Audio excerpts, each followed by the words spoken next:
Bienvenidos a Ecos del Jardín. Hay historias que hablan del amor, y hay historias que preguntan dónde se guarda, en la memoria, en el cuerpo o en algo que no sabemos nombrar. Esta es la historia de una mujer que creyó haber perdido su primer amor para siempre, hasta que un accidente, una cicatriz y un nuevo latido lo cambiaron todo. No es una historia para entender, es una historia para sentir. Escucha despacio, porque algunos corazones no olvidan. Comencemos. El corazón que volvió a buscarme. Capítulo 1. Antes del impacto.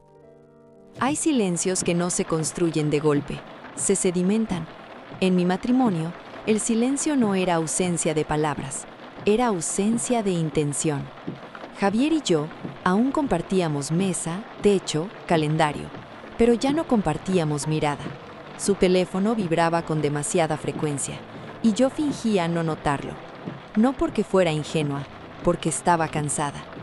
Había aprendido que el amor, cuando se desgasta, no se rompe de inmediato, se deshilacha, y uno puede seguir vistiendo esa prenda, aunque ya no abrigue.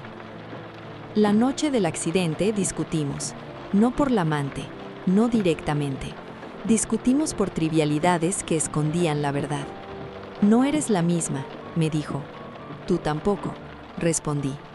Lo miré, y por primera vez sentí que no reconocía al hombre que tenía enfrente. No era odio, era distancia. Esa noche llovía. La carretera estaba húmeda cuando decidimos volver a casa después de una cena incómoda. Yo iba mirando por la ventana, pensando en Luca. Hacía años que no pensaba en él con nitidez, pero esa noche volvió. Su risa, su forma de tomarme la cara entre las manos, la manera en que me llamaba Estela mía, cuando yo dudaba de mí misma.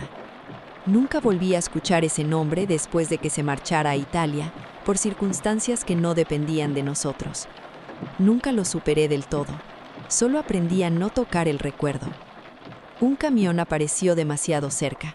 Recuerdo luces, un giro brusco, metal doblándose, y luego oscuridad. Cuando desperté en el hospital, el tiempo había perdido forma. Tenía contusiones, costillas fracturadas. Javier estaba en quirófano. Su corazón no había resistido el impacto. Necesitaba un trasplante urgente. Recuerdo haber firmado papeles con manos temblorosas. Recuerdo rezar, aunque no soy religiosa. Recuerdo pensar que, pese a todo, no quería perderlo así, porque una cosa es dejar de amar y otra muy distinta es enfrentarse a la muerte. La operación duró horas. Un donante compatible había aparecido casi milagrosamente. Joven, saludable, fallecido días antes. No pregunté detalles, solo quería que sobreviviera. Cuando Javier despertó, algo en su mirada había cambiado. No lo supe identificar entonces. Pensé que era efecto de la anestesia. Pensé que era gratitud por seguir vivo. Pero cuando tomó mi mano, lo hizo con una delicadeza que no recordaba desde hacía años. Como si estuviera sosteniendo algo frágil, como si me estuviera redescubriendo. Gracias por quedarte, susurró. Y por primera vez en mucho tiempo, sentí que sus palabras no eran obligación, eran verdad. No sabía aún que ese corazón no solo iba a salvarle la vida, iba a traer de vuelta algo que yo había enterrado hacía décadas y que jamás imaginé volver a escuchar. Capítulo 2. El corazón nuevo. Javier salió de los tiempo. Se ancora el mio posto preferito. El plato resbaló de mis manos, se rompió en el suelo. Me giré despacio. ¿Qué has dicho? Me miró confundido. No sé, ¿he dicho algo? Repítelo. Intentó hacerlo. No pudo. No lo recuerdo, susurró. Pero yo sí. Era exactamente la frase que Luca me decía cuando yo dudaba de mí misma. Exactamente. No aproximada. Exacta. Sentí un frío lento recorrerme la espalda. ¿Sabes lo que significa? Negó con la cabeza. No hablo italiano. Eso era cierto. Nunca lo habló. Nunca mostró interés por el idioma. Nunca escuchó esa frase en mi voz. porque yo nunca se la conté. Esa noche no dormí. Lo observé respirar. El pecho subía y bajaba con calma. Bajo la cicatriz, un corazón latía. No sabía de quién. Al amanecer, me dijo algo más, algo que terminó de quebrar cualquier explicación racional. Me miró con una suavidad que no le conocía, y murmuró: «Mi estrella, no tengas miedo. Ese nombre, ese maldito nombre, no existe en mi matrimonio. Nunca lo pronuncié en voz alta desde que Lucas se fue». Sentí que el aire se volvía espeso. «¿Dónde aprendiste eso?», pregunté. Javier frunció el ceño. «¿Aprender qué?». Y entonces comprendí que él no estaba fingiendo. No había conciencia en su expresión, solo una ternura que no pertenecía al hombre que conocí los últimos años. Me alejé un paso, y por primera vez desde el accidente, no tuve miedo de perder a mi marido. Tuve miedo de haberlo perdido ya. Capítulo 3. El mar que nunca vio. El primer recuerdo no fue una frase, fue una imagen. Estábamos cenando en silencio, pero ya no era el silencio roto de antes, sino uno expectante. Cuando Javier dejó el tenedor a un lado y dijo, casi distraído: «El mar allí es distinto». Levanté la vista. «¿Dónde?». Parpadeó. «No lo sé». «¿Qué mar?». Se llevó la mano al pecho como si buscara algo bajo la piel. «Hay un lugar, una terraza blanca. El agua golpea las rocas de forma irregular y huele a sal mezclada con limón». Sentí que el aire abandonaba mis pulmones. La terraza blanca. La costa de Amalfi. El lugar exacto donde Luca me cantó por primera vez. Nunca llevé a Javier allí. Nunca describí ese viaje con detalle. Cuando volví de Italia años atrás, enterré esos recuerdos como se entierra una carta que no quieres volver a leer. ¿Has soñado eso?, pregunté, con una voz que apenas reconocía como mía. Javier negó lentamente. «No es un sueño, es nostalgia». La palabra me atravesó. Nostalgia, de un lugar en el que nunca estuvo. Se levantó de la mesa y fue hasta la ventana. Observaba la calle como si mirara un paisaje que no encajaba con la memoria que lo habitaba. También hay una iglesia pequeña en una colina. Las campanas suenan diferente al atardecer. Mis manos comenzaron a temblar, porque la iglesia existe, porque yo estuve allí, porque Luca me llevó de la mano hasta ese mirador cuando yo tenía 20 años y creía que el amor era infinito. «Javier», susurré. Se giró. En sus ojos había algo que no sabía nombrar. No era confusión, era añoranza. ¿Alguna vez has sentido que algo te pertenece aunque no lo hayas vivido?, preguntó.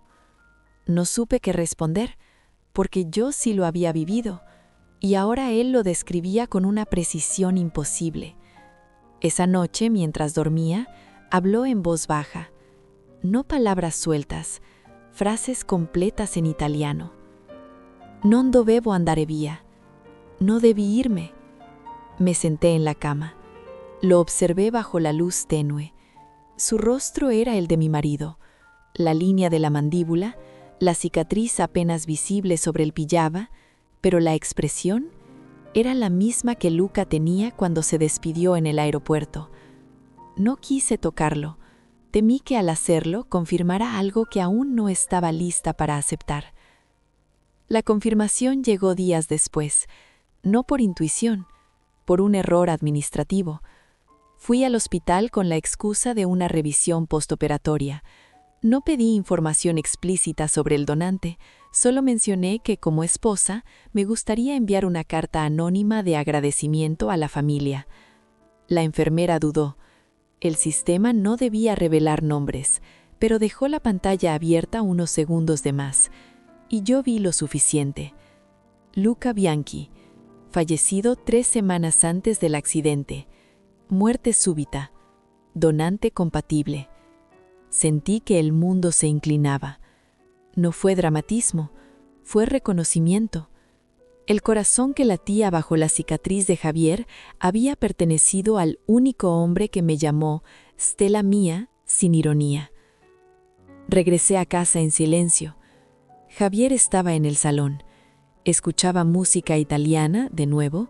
Cuando me vio, sonrió con esa suavidad que ya no me resultaba ajena. «Estás pálida», dijo. Me acerqué, sin hablar. Apoyé la mano sobre su pecho. Sentí el latido, rítmico, firme. «¿Qué sientes cuando me miras?», pregunté. No dudó. «Que he vuelto tarde, pero he vuelto». Las lágrimas no llegaron por tristeza, llegaron por comprensión, porque esa frase no pertenecía a mi marido, pertenecía a una despedida que nunca tuvo segunda parte. Me rodeó con los brazos y esta vez no me aparté, porque el miedo había cedido paso a algo distinto. Destino. No sabía cómo era posible, no sabía si la ciencia lo explicaría algún día, pero había dejado de intentar racionalizarlo. El hombre que había sido frío, infiel y distante, me miraba ahora como si ella fuera su única coordenada. La amante dejó de existir, no por culpa, por irrelevancia. Y yo, que había vivido años resignándome a una versión agotada del amor, me encontré de pronto abrazando una ternura que creí enterrada. ¿Era Javier? Sí. ¿Era Luca? También. Y quizás no necesitaba elegir. A veces, cuando una historia toca algo que creías enterrado, no es casualidad. Si sientes que este jardín también late contigo, puedes quedarte. Suscribirse es solo una forma de regresar cuando otra historia quiera encontrarte. Y ahora, volvamos a Elena. Capítulo 4. El nombre que volvió a latir. No le conté lo que había visto en el hospital. No le dije el nombre. Quería observarlo un poco más, como si necesitara confirmar que no estaba construyendo una fantasía para soportar la culpa de haber amado a 2 hombres en una sola vida. Los recuerdos empezaron a aparecer con mayor nitidez. Una tarde, mientras doblábamos ropa en silencio, Javier se detuvo con una camisa entre las manos. «Había un vestido azul», dijo de pronto. «Lo llevabas cuando caminábamos cerca del puerto». La camisa cayó al suelo. «¿Qué puerto?». No respondió de inmediato. Cerró los ojos, concentrándose. «Las escaleras eran estrechas y te quejabas de los tacones. Yo te dije que parecías una estrella caída al mar». Sentí que el pasado se abría como una herida fresca. Ese vestido azul existió. Ese puerto también. Y esa frase no estaba en ningún álbum, no estaba en ninguna red social. Solo existió entre Luca y yo. «¿Javier?», susurré. Abrió los ojos, y en ellos había algo que me atravesó. No era su mirada habitual. Había profundidad nueva, una forma de observarme que reconocí antes que la razón. «Non volevo lasciarti», dijo con voz baja. «Non era una scelta». No quería dejarte. No fue una elección.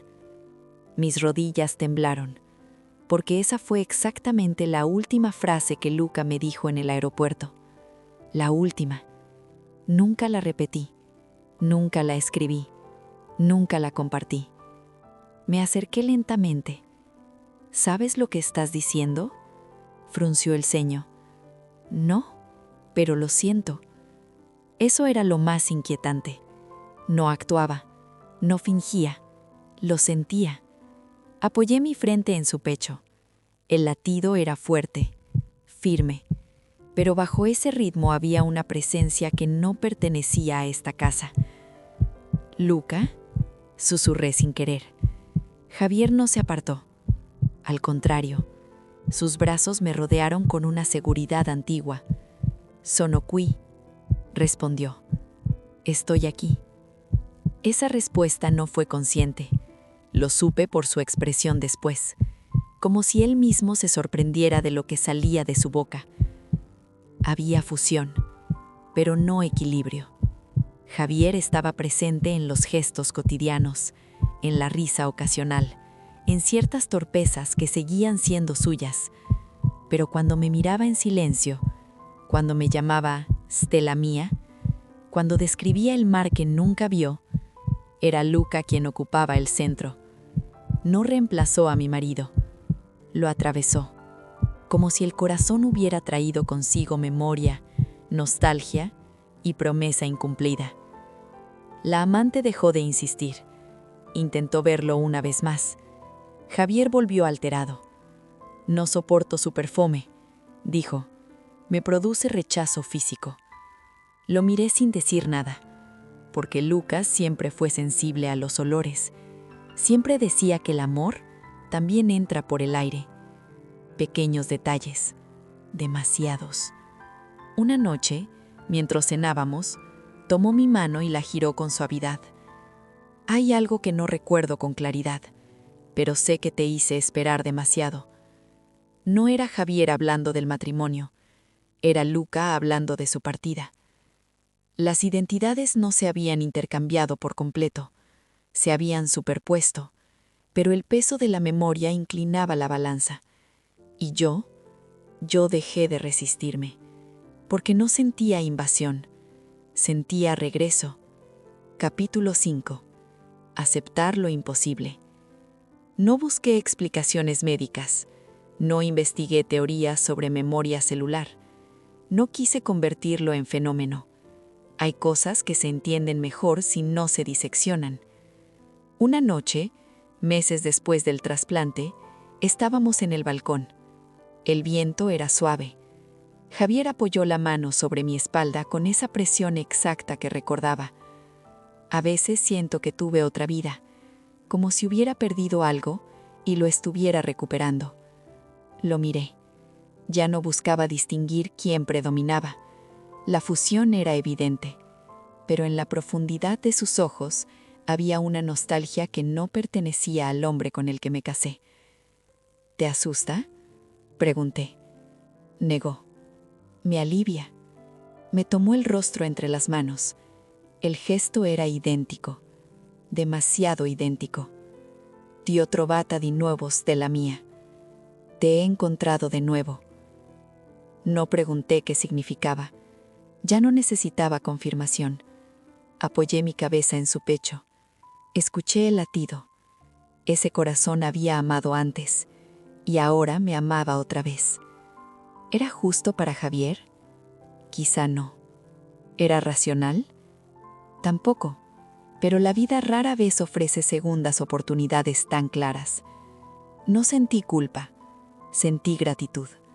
Había perdido a Luca una vez, no pensaba perderlo dos. Aunque su rostro fuera distinto, aunque el mundo no lo entendiera, aunque la ciencia no pudiera explicarlo. Algunos amores no mueren, solo esperan un nuevo cuerpo para volver a latir.